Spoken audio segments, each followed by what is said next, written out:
وجاء أخذ يطوف على الكعبة واللهم اغفر لنا وتجاوز أن اللهم، ويدعي مسكين. فتحمس وأصابته ضربة شمس ووقع على الأرض، فحملوه وذهبوا به إلى مستشفى أجياد اللي مقابل للحرم. حطوه في المستشفى، بارد المكان، سرير أبيض وشرشف أبيض، ووضعوا عليه كذا هواء وبخار. فبعد 4 أو 5 ساعات أفاق.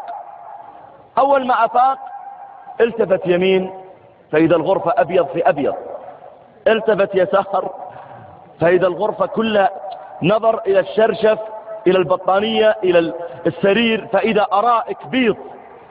المسكين شم الريحة فإذا هي ريحة، طبعا هي ريحة ديتول لكن أحسن من ريحته يعني، فأعجبته الريحة فظن أنه في الجنة، فقال الله أكبر أشهد أن وعد الله حق، الجنة الجنة.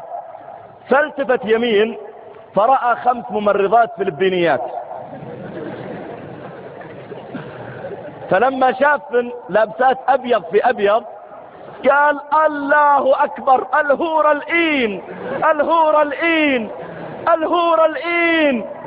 الممرضات ما يفهمن هذا إيش قاعد يقول، فظنوا انه مجنون وبينزل من السرير، يعني اخذ الشرشف ورماه بيروح للحور العين. فالممرضات اقبلن عليه بسرعة يمسكونه، فقال لا واحد واحد واحد واحد. فالمسكين يظن ان عند الحور العين